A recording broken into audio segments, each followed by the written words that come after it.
ناڕۆست یادی دەستپێکردنی راپەڕینە مەزنەکەی گەلی کووردە دیارەکە لە ڕۆژی 5 ئادار لە ڕانیا و دەواازەی راپەڕینەوە دەستی پێکرد بێگومان ئەمەش دەستپێکی وەرچەرخانێکی گەورە بوو لە مێژووی گەلی کورد وەروا بەگشتی و لە هەرێمی کوردستان بە تایبەتی لەم تۆرەدا باز لەوە دەکەین کە بایەخ و گرنگی راپەڕین لە ڕووی مێژویە بۆ گەلی کورچی بوو چۆن لە دەستکەوتەکانی راپەڕین دەڕوانی تایبەت بەم بابەتە میوانداری دکتۆر پشکۆ حەمەناسر ئاخجەلەری پسپۆری بواری مێژوو لامان ئامادەیە دکتۆر بەخێراتی بەخێراتی دکتۆر سپاس بۆ ئامادەبوونی بە شێوەیەکی گشتی دەستپێکی پرسیارەکەم بالەوە بێت پامی بەڕێستان بۆ راپەڕین چییە؟ سەرەتا ڕۆژتان باشتر ڕۆژی هەموو بینەرانی کوردستان ویستیش باش بێگومان ئەمڕۆ 31 ساڵ تێدەپەڕێت بەسەر یادی راپەڕینی ساڵی 1991 ئەو راپەڕینەی کە توانیتی لە ماوەی کەمتر لە مانگێک تەواوی باشووری کوردستان ئازاد بکە لە زوڵم و زۆری بەهێزترین و چەوسێنێترین دەسەڵات کە دەسەڵاتی بەعز بوو. 31 ساڵ دوای راپەڕین ئایا راپەڕین دەستکەوتەکانی وەک خۆی ماوە؟ دەستکەوتەکانی راپەڕین یەکجار زۆر بوون بەڵام دەتوانم بڵێم دەستکەوتەکانی راپەڕین بەداخەوە خەریکە ئەو بەهایی لای کۆمەڵانی خەڵک نەمێنێت ئێستان دوور نییە بۆ کاتی شتێ نەپەڕیەوە بۆ ئەوەی دەستکەوتەکانی راپەڕین جارێکی تر بپارێزینەوە جارێکی تر هەمومان چۆن لە ساڵی 1991 راپەڕینمان کرد بە هەمان شێوە بتوانین دەستکەوتەکانی راپەڕین کە بەدەستمان هێناوە بیپارێزین. باشە دووبارە راپەڕینی ڕۆژی راپەڕین لە هەمووان پیرۆز و هیوادارم ساڵێکی تر کە یادمان کردەوە بڵین ئەم ساڵ جیاواز بوو یادی راپەڕین لەگەڵ ساڵانی تردا. باشە دکتۆر توانین چۆن باسی راپەڕینی ساڵی 1992 گەلی کورد بکەین و بۆچی پلانداڕێژەرانی راپەڕین کێبوون و بۆچی ڕانیا بە دەواازەی راپەڕین و هەڵگیرسانی راپەڕین لەوێەوە دەستی پێکرد؟ طبعاً ئەندازیاری راپەڕین یا نەخشەسازی بۆ راپەڕین دەگەڕێتەوە بۆ پێش ساڵانی راپەڕین. ئێمە وەک بابەتێکی مێژوویە شەنوکەوت دەکەین لە دوای ئەوەی کە لە ساڵی 1970 بەرەی کوردستانی دروست بوو بێگومان بەرەی کوردستانی لەگەڵ ئەوەی کە ناوماڵی کوردی پێش دروستبوونی بەرەی کوردستانی هەمومان دەزانین لەو پەڕی شێواییدا بوو لەو پەڕی نەهامەتیدا بوو پارتە کوردیەکان هەموو بەرببوونە گیانی یەکتری واتە هەموو خێنی یەکتریان حەڵال کردبوو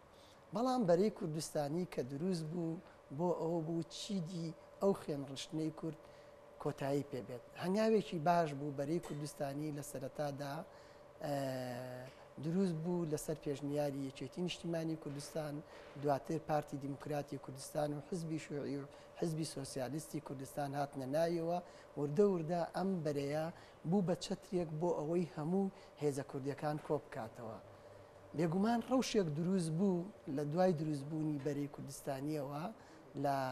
بارودۆخی نێودەوڵەتی و بارودۆخی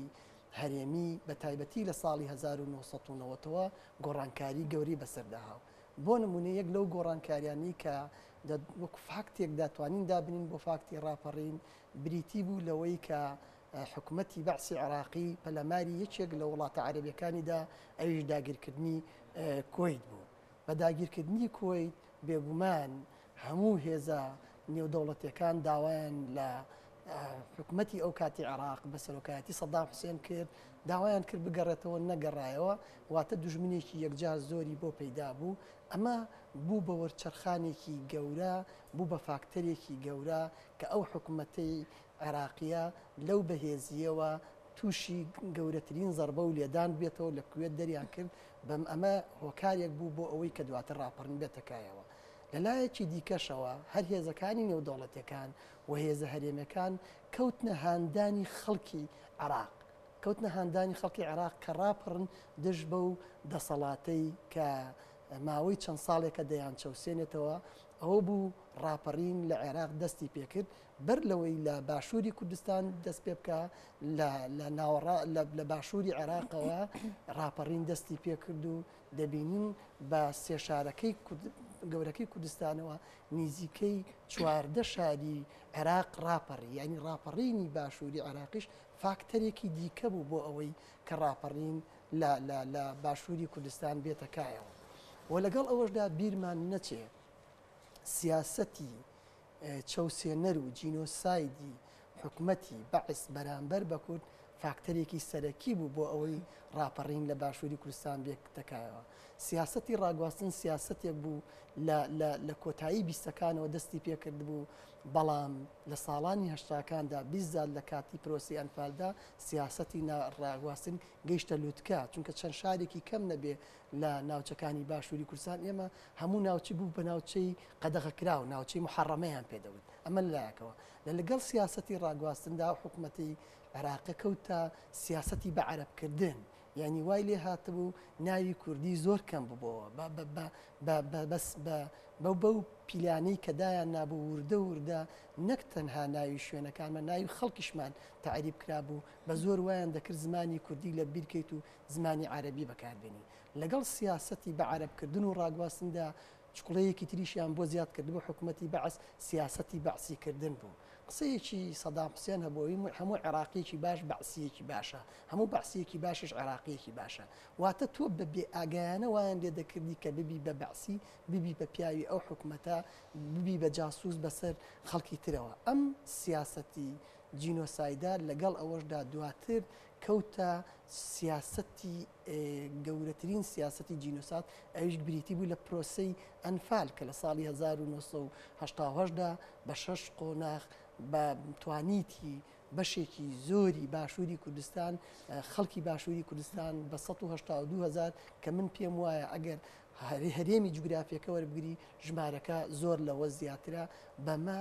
بە نزیکەی 1970,000 مرۆڤی لە ناوبرد جگە لەوەش ئەم پرۆسەی ئەنفالە هەر تەنها لە ناوبردنی مرۆڤ نەبوو بە ناوبردنی هەموو سەرچاوەکانی ژیان بوو سەرچاوی ئابووری داهاتی ئابووری هەمووی لە ناوچوو بناغەکانی پشتوکاڵ هەمووی تەقیێنرایەوە کانیاوەکانمان نەمان بەم شێوەیە دەتوانین هەموو ئەم فاکتەرانە وایان کرد کە خەڵکی باشووری کوردستان بە پلاندانان و نەخشە سازی بەرەی کوردستانی کە دەتوانم بڵێم پشکی شێری ئەو نەخشە سازیەش دەگەڕێتەوە بۆ ئەو کاتی یەکێتی نیشتیمانی کوردستان توانیتیان نەخشەی ڕاپەڕین دابنێن بەڵام ئایا نەخشەی ڕاپەڕین وەک خۆی جێبەجێکرا لەمەیانە لەوەیە قسەیەکی ترمان هەمێ من پێم وایە خەڵکی باشووری بەدمەینەتی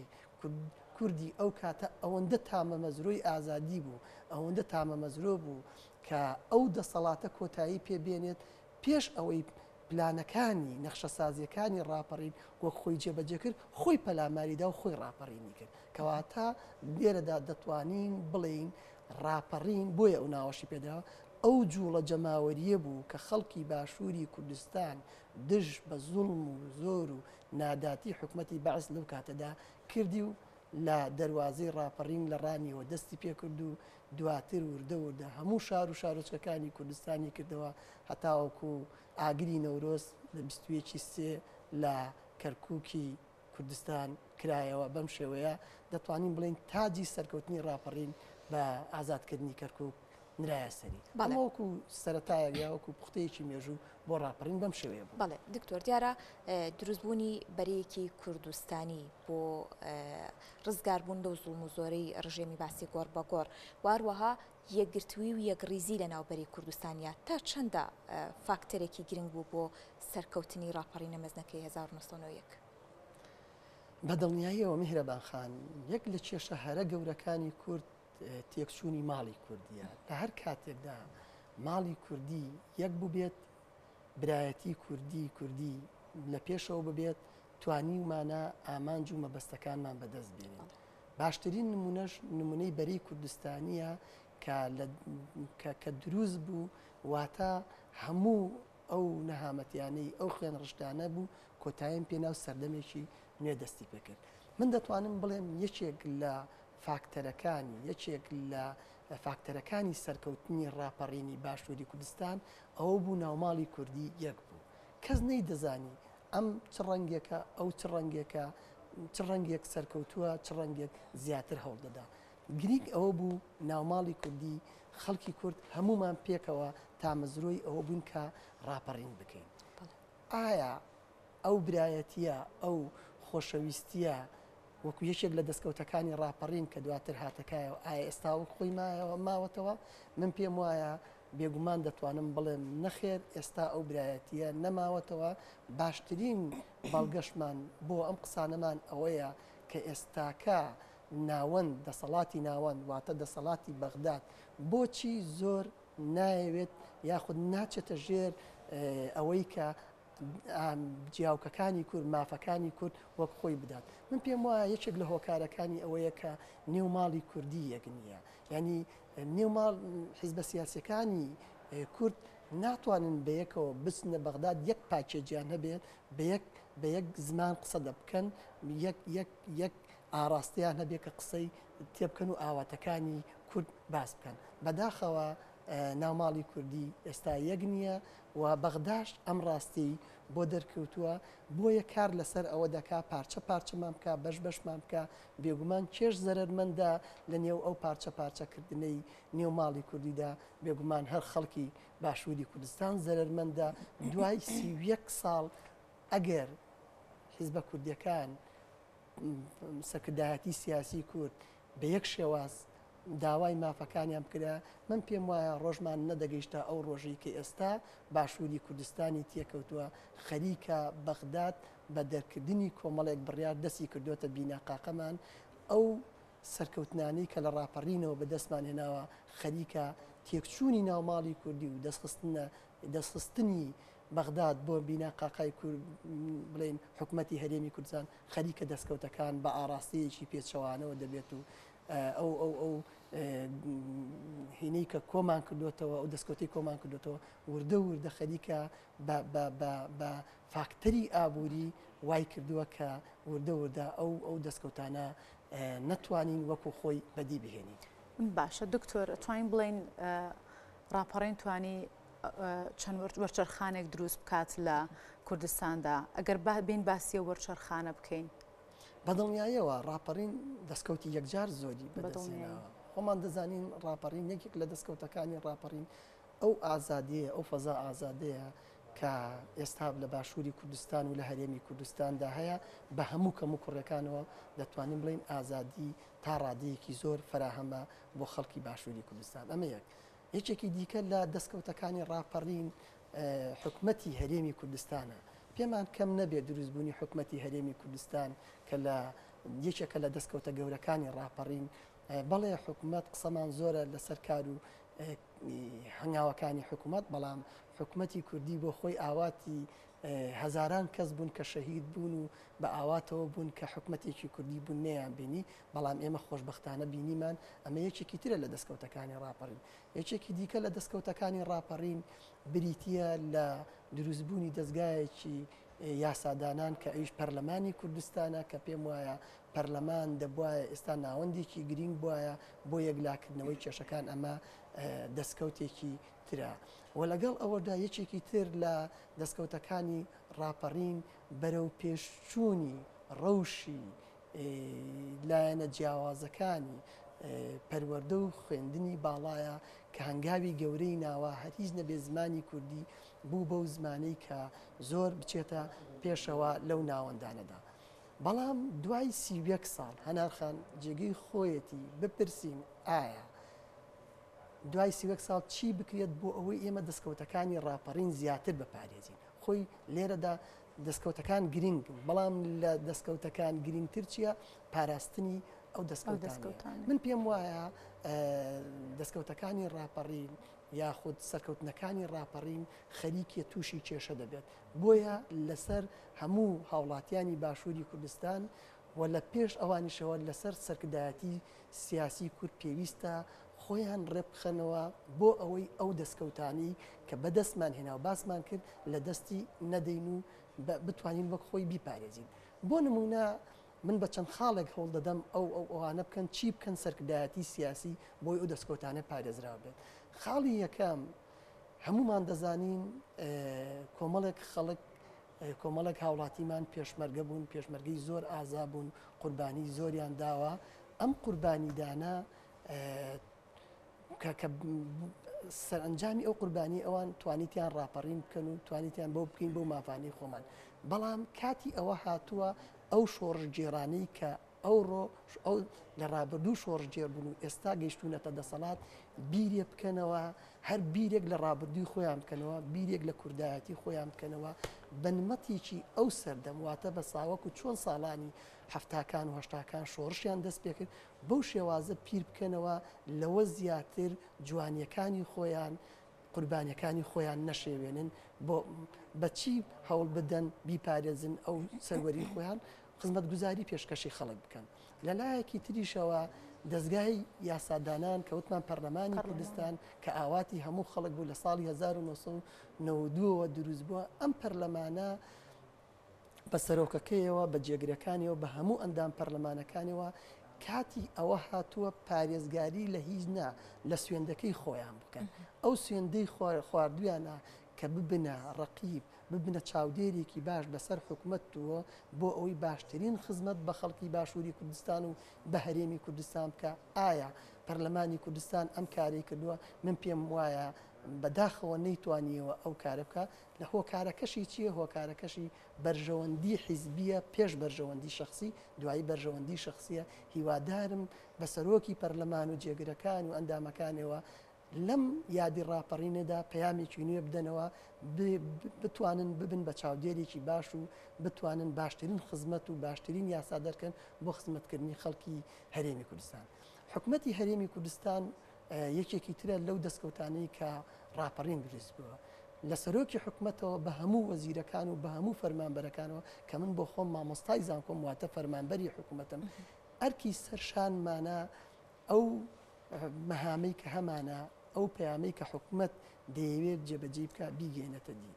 ئەگەر ناتوانێت نەمانتوانی کارەکەمان بکەین زۆر شتێکی سروشتیە بە واز لەو دەسەڵاتە بینین ڕێگە چۆڵکەین بۆ خەڵکانی تر کە من دڵنیام لە نێو خەڵکی باشووری کوردستاندا خەڵکانێکی زۆر هەن دەتوانن زۆر باشتر کارەکان بکەن بۆ ئەوەی دەستکەوتەکانی ڕاپەڕین پارێزن. واتە ئەرکی سەرەکی حکوومەتی هەرێمی کوردستانە کە یادی 31 ساڵی ڕاپەڕین ئاوڕێک بداتەوە لەو 31 ساڵەدا چی کردووە. کاری کردووە هەنگاوی باشی ناوە بەڵام بۆ ئەوەی ئەو هەنگاوە باشە پێویستە دوای 31 ساڵە چی بکات؟ 31 ساڵە ئەنی پێویستە هەنگاوی زیاتر بنێت دەستکەوتەکانی ڕاپەڕین زیاتر کە خۆ مام جەلالی ڕەحمەتی کە ئەندازیار و نەخشە سازی ڕاپەڕین بوو قسەیەکی هەبوو دەیوت نابێ لەسەر چەپکە گوڵەکە بخەوین، یعنی نابێ بخەوین دەبێت بەردەوام هەوڵ دەین بۆ ئەوەی کە ئەو چەپکە گوڵەی هەمانە بەردەوام بیگەشتێنینەوە. ئێم حکوومەتەش وایە ئەگەر لەسەر دەستکەوتەکانی ڕاپەڕین بخەوێت و نەک بخەوێت بێوێ دەستکەوتەکانی ڕاپەڕین بشێوێنێت بێگومان هەر ئەو خەڵکەی کە ڕاپەڕین و ئەو ئازادیان و بەرهەمهێنا لە باشووری کوردستان هەر ئەوان لەوە زیاتر قبولی ناکەن. هەر هیچ نا خزمەتگوزاری پێشکەس بە خەڵک بکەن، هەر هیچ نا چاکسازیەک لە نێو دام و دەستگاکان بکەن، هەر هیچ نا هەوڵ بدەن گەندەڵی نێڵن لە خۆیانەوە دەست پێ بکەن کە چونکە بەڕاستی گەندەڵی گەیشتوتە بیناقاقەمان خەریکە هەمومان دەخینچێنێت. و لەگەڵ ئەوەدا خاڵێکی تر کاتی ئەوە هاتووە چۆکو چوارەم خاڵ جارێکی تر سەرکردایەتی سیاسی کوردی ئەرکی سەرشانێتی لە یادی 31 ساڵی ڕاپەڕیندا هەمویان ناوماڵی کوردی یەک بخەنەوە بە یەک پاکێج بە یەک بەرنامەوە بچن لەگەڵ دەسەڵاتی ناوەندا لەگەڵ بەغدادا قسە بکەن بۆ ئەوەی مافەکانی کورد بەدی بێنن. ئەگەر ئەم هەنگاوانە نەنێن من پێم وایە دەستکەوتەکانی ڕاپەڕین لەوە زیاتر لە توانای خەڵکدا نەماوە لە توانای جەماوەدا نەماوە بیپارێزێت. بەڵێ دکتۆر دیارە هەر وەک باست کرد دەستکەوتەکانی ڕاپەڕین زۆرە و بەڵام ئێستا بە پێی پێویستی و خواستی هاوڵاتیانە. ئەمە بابەتێکە لە ڕووی ناوەندە ئەکادیمیەکانەوە بە شێوەیەکی گشتی زانکۆ ناوەندەکانی ئەکادیمی تا چەندە کاریان لەسەر بەدی کۆمنتکردنی ڕاپەڕین کردووە هەم لە نووسینی کتێب هەم بە شێوەیەکی گشتی خوێنکارانی زانکۆ مامۆستاکانی زانکۆ بە تایبەت بەشی مێژوو تا چەندە کاریان لەسەر ئەوە کردووە ڕاپەڕین ئەو ڕووداوانی کە ڕوویان داوە لە چوارچێوەی کتێبێکدا بوونیان هەبێت. بگێڕدرێتەوە. بە دڵنیاییەوە دەستکەوتەکانی ڕاپەڕین کاتی ئەوە هاتووە و پێشتریش کە کراوە بە شێوازێکی زانستی بنووسرێتەوە کاری لەسەر بکرێت. بێگومان ئێمەش وەکو بەشی مێژوو ئەرکی سەرشانی گەورەمان لەسەر شانە بۆ ئەوەی بتوانین ئەوە بکەین. ئەم هەنگاوە نراوە ناوەندە زانستیەکان بەدەیان لێکۆڵینەوەی دەرچوون کە خوێندکارانی بە کالیۆرۆس کە دەردەچن لەسەر ڕاپەڕین کراوە لەسەر شار و شارۆچەکانی ڕاپەڕین. هەر من بۆ خۆم یەکەم کارم لە ساڵی 2001 بۆ 2002 لەسەر ڕاپەڕین کردومە و دواتر نامی ماستەر هەیە، نامەی دکتۆرامان هەیە هەر لە سەر ڕاپەڕین نووسراوە. بەڵام ئەوەی کە گرینگە ئێمە لە یادی سیویەک ساڵەی ڕاپەڕیندا چی بکەین بۆ ئەوەی دەستکەوتەکانی ڕاپەڕین بە شێوازێکی ئەکادیمی بنووسینەوە. ئەگەر بە ئاکادیمیش نەبێت وا بکەین ئەو دەستکەوتانی ڕاپەڕین نەفەوتێت. من پێم وایە ئەرکی سەرشانی ناوەندە ئاکادیمیەکانە، ئەرکی سەرشانی خەڵکی شۆڕژگێڕەکە بەشدار بوونە لە ڕاپەڕین، هەمومان پێکەوە هەوڵ بدەین دەستگایەک یا ناوەندێکی ئەرشیفی گەورە دروست بکەین بۆ ئەوەی کە لە سنگی تاک بە تاکی خەڵکی ڕاپەڕیوە بتوانین لە ڕێگەی چاوپێکەوتنەوە وەکو مێژووی زارێکی کۆیان بکەینەوە. دواتر ئەم مێژووی زارێکیە دەبێتە ئەرشیفێکی گەورە خەڵکانێکی دیکە کە ئێمەش لە ژیان ئاوایی دەکەین، خەڵکانی ڕاپەڕین ژیان ئاوایی دەکەن، ئەوان دێن کاری لەسەر دەکەن و دەتوانن بەرهەمی گەورەی لێوەدێنن. لەگەڵ ئەوەشدا لەلایەکی تریشەوە ئەرکی ناوەندە ئەکادیمیەکانە، ئەرکی وەزارەتی پەروەردەیە ڕاپەڕین تەوزیف بکە بەسەر خوێندکارەکانیە پێیان بڵێ ئەمە ڕاپەڕین بوو، ئەمە دەستکەوتەکانێتی. ئەرکی خوێندنی باڵایە لە ڕێگەی هاندانی دەستگاکانی خۆیەوە، لە ڕێگەی بەستنی کۆنفرانسات و دیداری تایبەتەوە لەسەر ڕاپەڕین، لەسەر کار و دەستکەوتەکانی ڕاپەڕین چی بکرێت بۆ ئەوەی ڕاپەڕین زیاتر وەک خۆی بمێنێتەوە، ئەرکی سەرشانی ئەوانە بکرێت. و لەگەڵ ئەوەدا ئەرکی سەرشانی ڕاگەیاندنی کوردیە بەڕێستانە، کورسات نیوزە، کورساتە، هەموو دەستگاکانی ترە کە هەوڵ بدەن چۆن دەستکەوتەکانی ڕاپەڕین بگەێنە ئەو منداڵانەی ئەو جیلی کە ئێستا نازانن ڕاپەڕین چییە. یعنی ئەرکی سەرشانمانە کە بە هەمومان